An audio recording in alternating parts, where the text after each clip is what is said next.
directed. Score! Game 7! Martin St. Louis! We are going back to Tampa Bay! A Cavalier spinning. A Cavalier looking. Trying to drop it off. Brings it in himself. Left it in the middle. Shot! Score!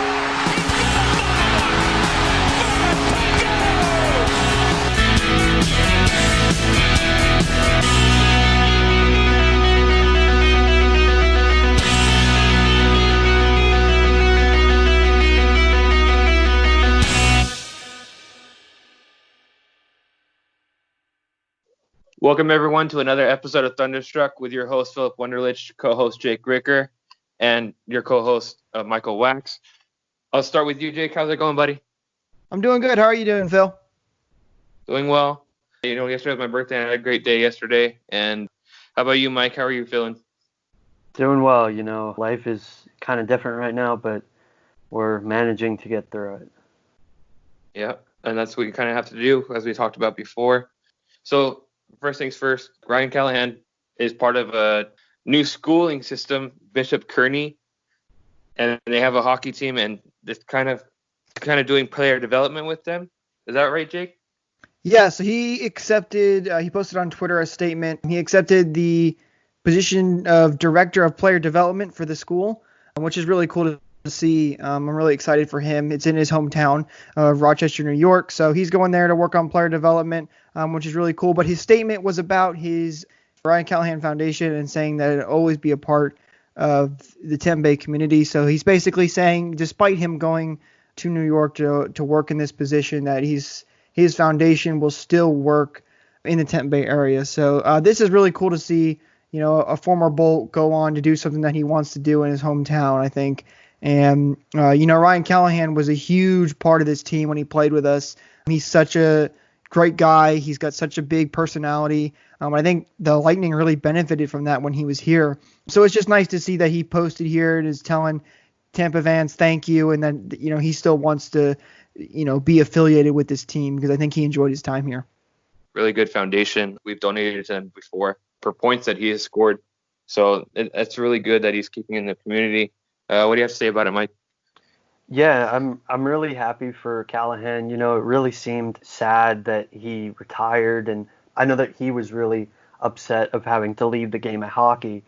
And because he was a part of the Senators organization, he couldn't really do anything with the team or with anybody in the league or whatnot because of his contractual obligations to the Senators as a part of the Condon trade. But now that he's officially going to be gone from the Senators once his contract expires, it's a really good opportunity for him to get back into it. I would love if eventually he came back and started either working for the Lightning or, you know, worked in the Tampa Bay area, but he spent a lot of time here. His foundation has done some incredible things, and I'm very happy that he's found something that he's passionate about now that he's done playing the game. Yeah, absolutely. And like you mentioned before, Ryan Callahan is a great guy, great player, and this really kind of solidifies the fact that he's going to retire. I know he hinted at it before, previous podcasts, but yeah, everything looks good for him, and it's good that he's, you know, still being involved in everything. The next one that we kind of want to hint at is Steven Stamkos. We talked about it before, how he would come back from injury if the playoffs would resume, and now it's official. He says that he's good to go, and the wait has been really good for him. Yeah, that really benefited him a lot. You know, we saw when the Lightning put out the video of the take a pass, send a pass. When they put out that video, right at the end, we got to see Stamkos back on the ice, sending a pass of his own, which is really cool and exciting for a lot of Bolts fans at this time. So yeah, the pause has really benefited him in being able to recover, because we were originally talking about, you know, is he going to be back for the third round, second round, maybe even finals of the playoffs? But now he's going to be able to play that full playoff run if we get the playoffs, which is something we'll get to in just a minute. But that's huge, and I think it's exciting for Lightning fans and can get them pumped up for the playoffs. But it's interesting, too, because, you know, it makes you wonder for other teams, you know, are they a little frustrated with that kind of fact? Saying, you know, like, now we've got to deal with Steven Stamkos in the first round when originally they were thinking, it stinks he got hurt, but, this can help us out a lot. So, I kind of wonder how other teams react to that, because I know for us it's awesome and we can't wait, but it kind of stinks for other guys. I think it's really good that he's back. And, I was a little curious on how he was on the ice, because I thought, that was closed, but my curiosity kind of turned into happiness as soon as I saw that it was Steven Stamkos, and that he looks like he's healthy. He looks like he doesn't have any limitations. And, we saw the same kind of injury earlier this season with Sidney Crosby, and it took Crosby, even though he basically was Superman and came back in basically record time from the injury, it took a little bit of time for him to find himself. And he's still an above average player even when he's hurt, but it took him some time to finally become elite again. So I wonder if the rust will still be a problem for Stamkos, but I'm very happy that he'll be on the ice potentially for round one in the playoffs. Yeah, and like you guys mentioned too, the playoffs, there's been a new format as well. It looks to be the top 6 teams, I believe, from each conference, and then 4 of the wildcard teams will do a 3-game series, or best out of 3 series. Yeah, so the NHL and the NHL Players Association made a new committee called the Return to Play Committee. And I believe what the idea behind this is they can continue to work to throwing out ideas of finding a way to get the NHL season back into the swing of things in the safest way possible. And this is one of the most recent ideas that seems the most popular format idea. Personally, I'm not a fan of this. I don't think teams that never even had a shot at the playoffs or are very unlikely to make the playoffs should now get a chance to play in the playoffs. To me, I think you might as well just play a regular playoff format, because changing the playoff format and it is only going to upset some fans and some teams. And make them happy at the same time too. So to me, I'm not a fan of this. I think they should just do a regular season, just start again as if nothing happened, and then just potentially shorten next year's season. So you still have that same playoff format, everybody's playing the same amount of games, and so on, but you can still get back to that regular pacing after next year.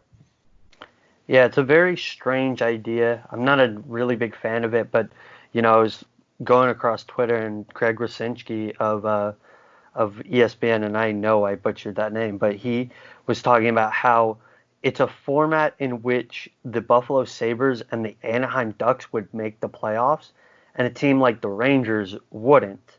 And the Rangers are currently outside looking in on the playoffs anyways, but if they went through with this plan, the Sabres, who I believe are below 500, and the Anaheim Ducks, who I know are below 500, would both make the playoffs, and they would get destroyed. And if they don't, and they end up, getting this hot streak and potentially winning the Stanley Cup, a lot of people are going to look at that and say, well, you didn't even deserve to be in the playoffs in the first place. So, right, exactly.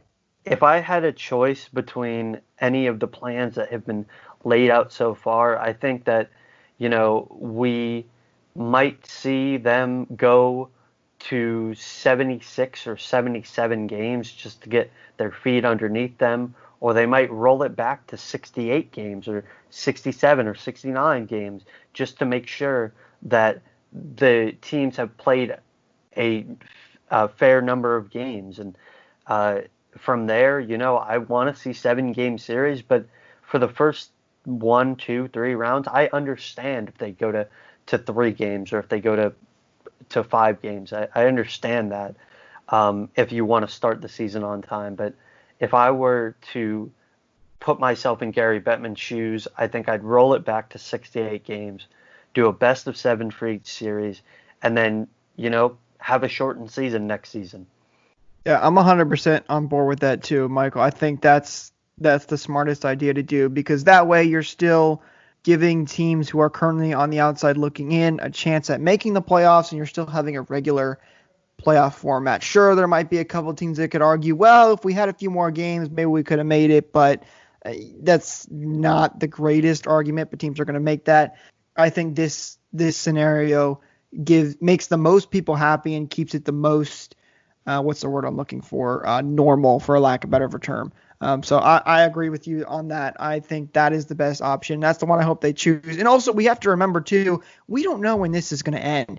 There are things that are starting to reopen now, so we could be getting close to this point. But for all we know, we could have a second wave in the next couple of months, and we could have to cancel the season altogether. So this all depends on when things finally start reopening. I hope it's soon. I hope that's not the case, but nothing is official right now. This is all just speculation. Yeah, and like you said, it's all speculation. It'd be kind of nice for me since I also like the Ducks too, but at the same time, it sucks for the Rangers fans. And like you guys mentioned, it's kind of unfortunate. Kind of makes people upset that there are fans of those teams that will be missing out just because of that format.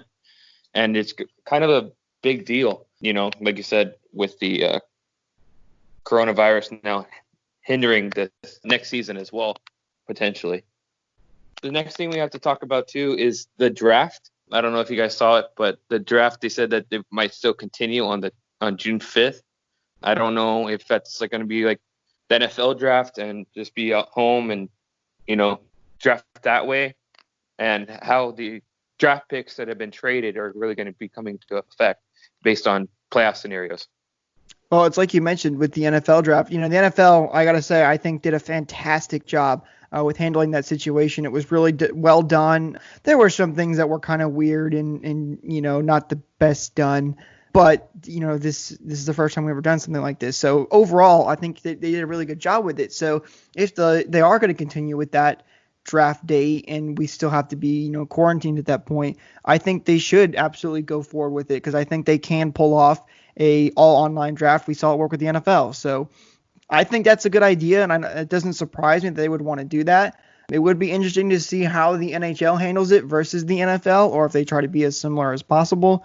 But, again, that's another question of how long is this going to go on for? Are we going to have to do that? Or can we wait it out to where we can still have a normal draft when that time comes? But I think an online, all virtual draft is definitely a possibility and something they could very easily pull off. Yeah, and, I had my problems with the NFL draft, mostly how it was broadcasted in the network that broadcasted that was ESPN, but yeah.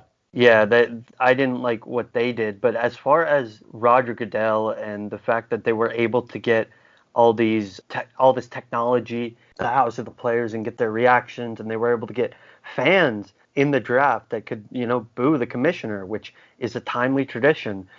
I really, really thought the NFL did a good job with that. And if the NHL has to do something like that, I wouldn't be opposed to it, because for the NHL, I really think that it could make some of the stuff go quicker. And that's the problem I had with the NFL draft, is because it felt like it lagged on.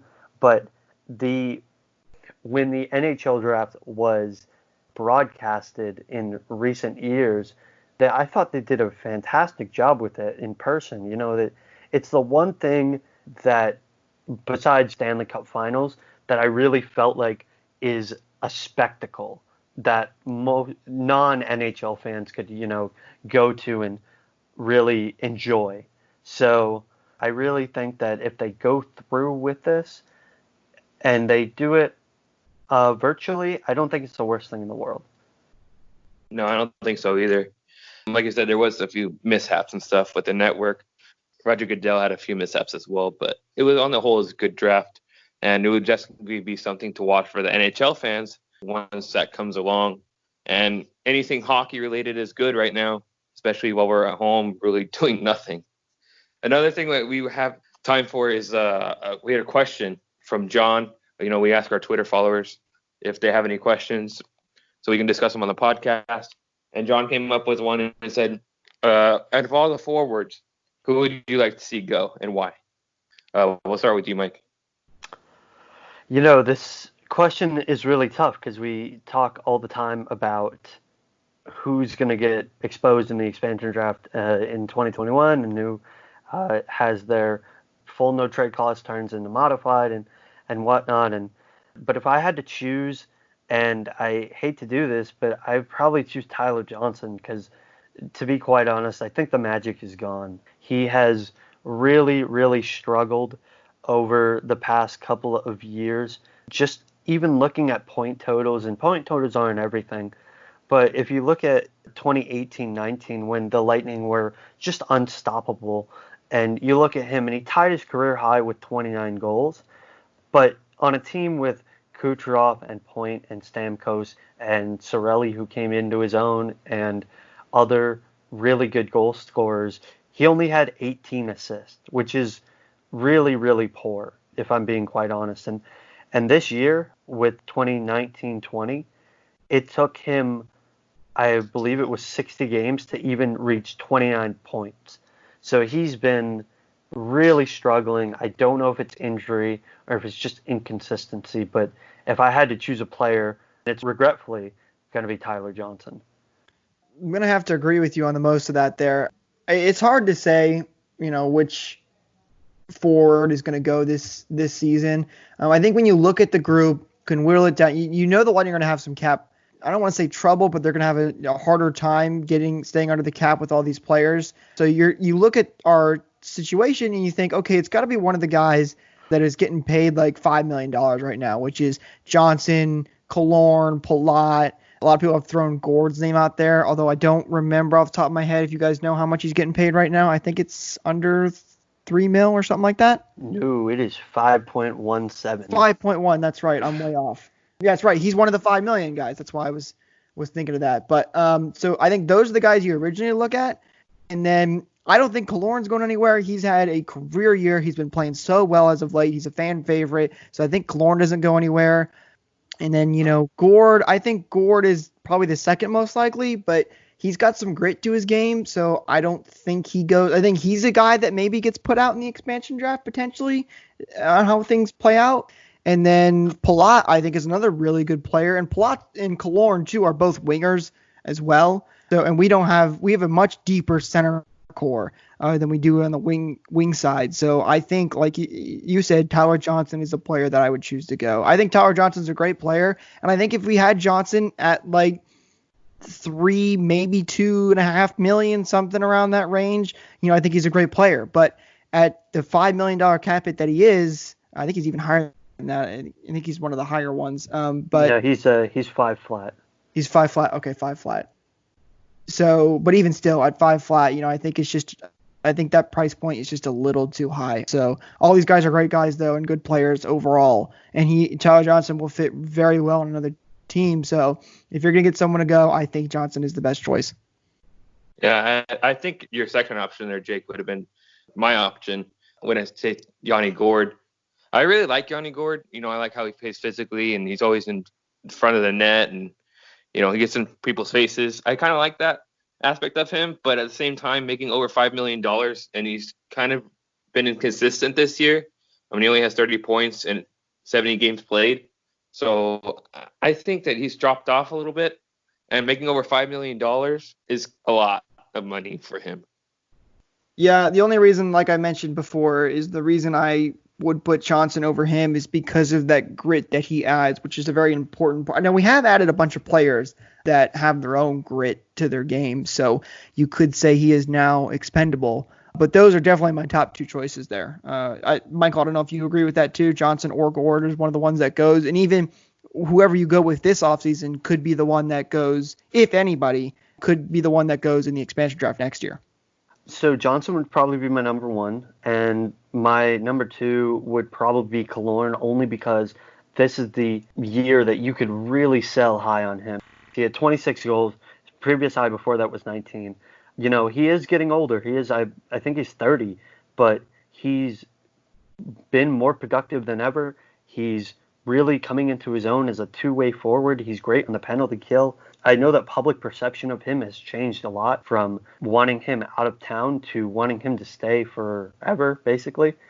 But I would not be surprised, because his full no trade clause turns modified, and because he basically played himself into a quote-unquote contract year where he's been the most successful he's ever been, I wouldn't be surprised if he leaves.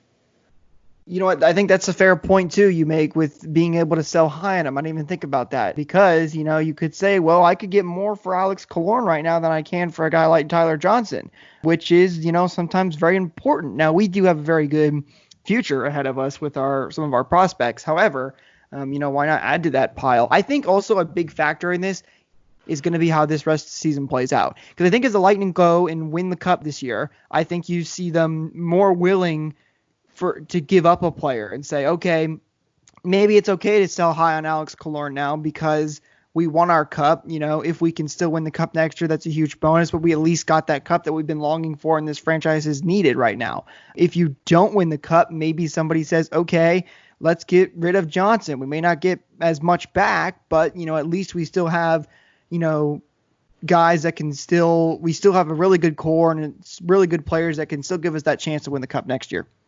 Yeah, and you look at successful teams. You look at the Blackhawks of the early 2010s. You look at the Penguins of the later half of the decade. And one thing that they did very well is they won, and then they understood that they couldn't keep everybody. So they kind of had to sell them off. And a couple of the trades that they made were bad. I'll admit that. And a couple of the people that they signed as replacements were bad.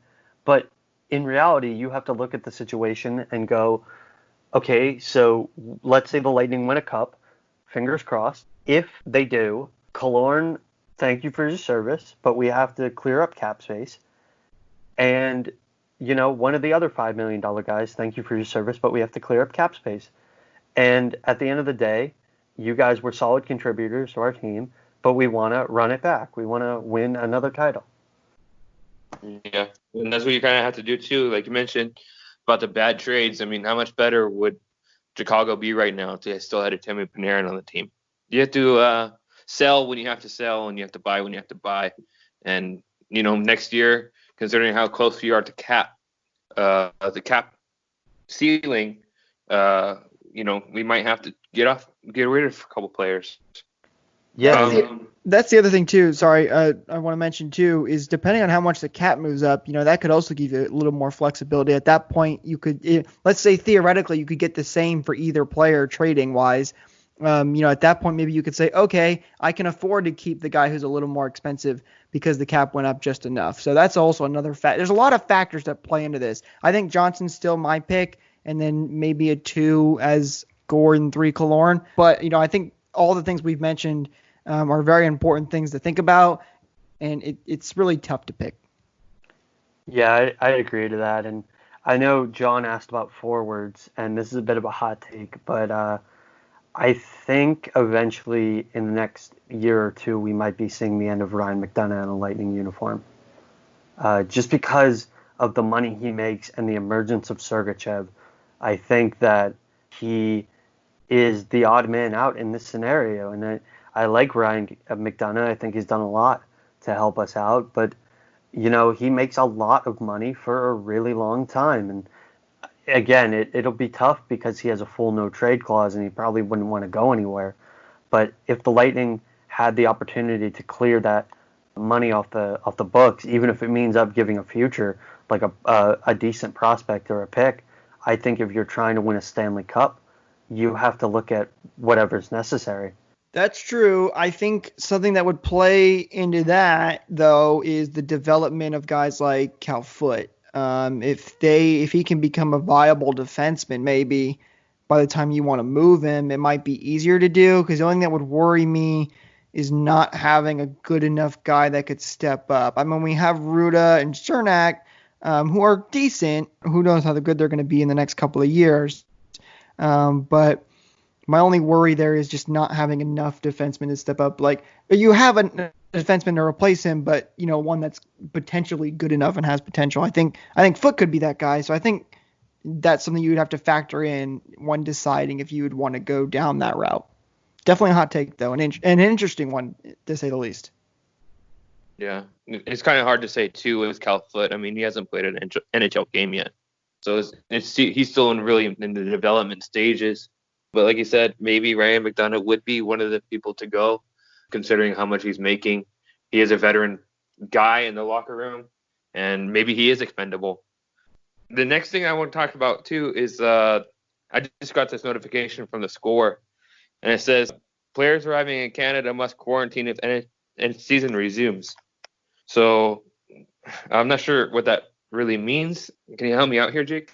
Right. Yeah. So basically, things more difficult for the NHL to bring back the season now, because I believe, if I'm not mistaken, Canada extended their quarantine to like a month from now. I can't remember off the top of my head. I don't have it pulled up, but they extended their quarantine for a little bit longer. So, and you have to quarantine for 14 days. So it basically would make it a lot harder for teams to play in Canada. So basically what this means is the NHL could either A, wait till all quarantine are lifted in both US and in Canada, or at least lessened, and bring it back at a later date, and even have to shorten the season even more and go into that thing we talked about with a three best of three kind of thing or whatever.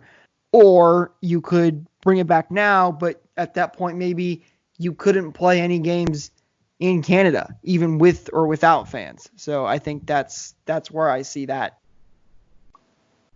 I think that if you kind of look into it, if Canada is experiencing this extended quarantine and you have to self-isolate, I think that the NHL might change its course. And because there are no fans, people are still going to, watch the games on TV anyways. You're not losing any money from that.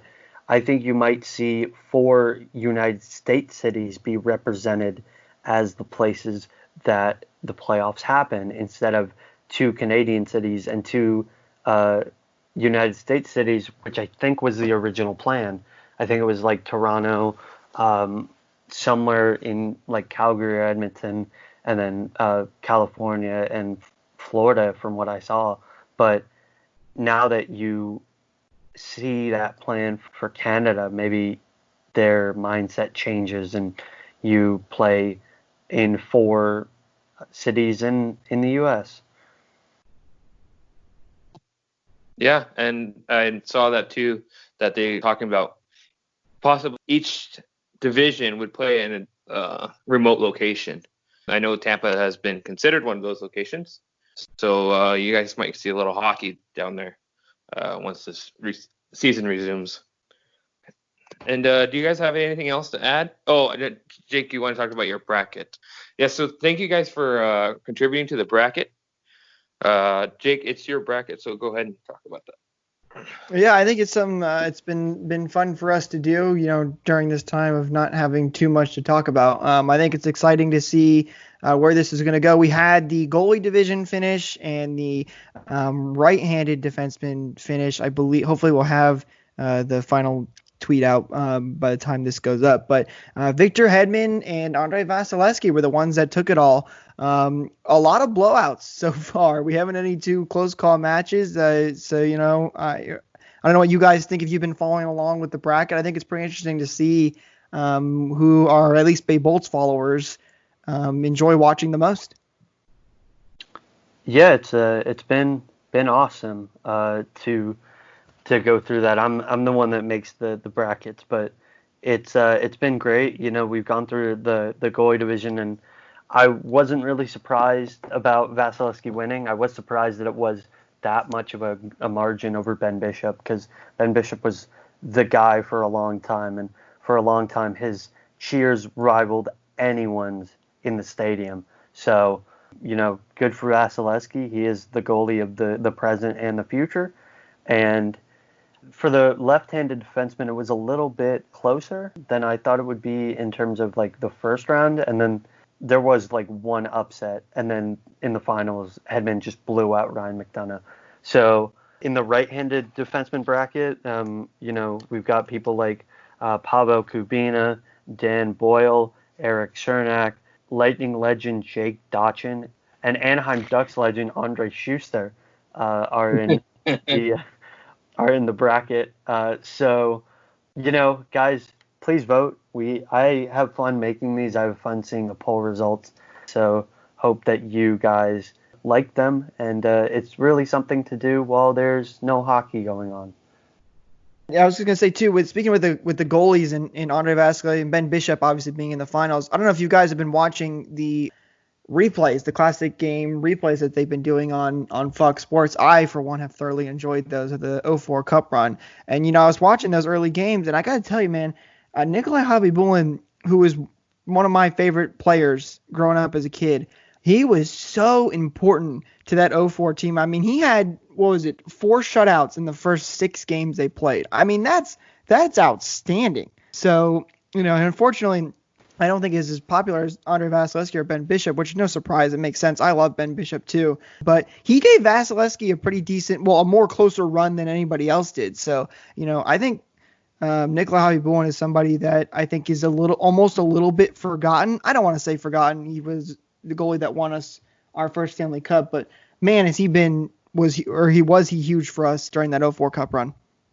Yeah, and, I saw one play in particular. I think it was Game 2 versus Montreal in the second round. Vinny Lecavalier, prime Vinny Lecavalier, lives up to his name as the Michael Jordan of hockey. He made a play so unbelievable where he undressed, I think it was 3 or 4 Canadians, and he didn't even get a goal or the primary assist. He got the secondary assist on the play, which is just unbelievable. It speaks to the talents of Lecavalier, and I'm really sad that he, his career was kind of cut short after that terrible hit in 2007. He was never the same player, and, it was really sad to see the Lightning buy him out. But seeing him in 2004, I was kind of too young to see it in person, but going back and seeing it, it's really incredible the type of player that he was for the Lightning. Yeah, unfortunately, I haven't been able to watch it because it's not televised here. But I remember watching it back in 2004, and man, was Le Cavalier something to watch. Between him and Martin St. Louis, that's really who we relied on during those days. It's really surprising. I went back and I wanted to look at stats from that time period. I kind of forgot that, even though St. Louis and Lecavalier were teammates and they were a 1-2 dynamic punch, St. Louis was like 6 years older than Vinny Lecavalier, which surprised me because, when I think of the Mount Rushmore, I think of Marty St. Louis, Vinny Lecavalier 1 and 2, and they played at the same time. So I thought, they got brought up together. And I thought Steven Stamkos was sort of getting mentored by Marty St. Louis. I didn't realize that Lecavalier was also getting mentored as well. Yeah, but all those guys were so huge, and I think we're just getting ready to start the series against Philadelphia in the Classic Replays list. So I'm excited to see that. It's great to see how much these older guys meant to the team because, like you mentioned, Michael, you can forget how important they were or the differences they made and the stats that they had. So because there were a lot of good players on that team. Ones we haven't even mentioned yet is like Ruslan Fedotenko, Brad Richards, and so many more. So it's been fun to watch those, and it's definitely nice to have during this time of no hockey. So, but yeah, so thank you guys for voting in those brackets, and we hope you're enjoying them. Please let us know what you think, and anything else you want to hear us talk about.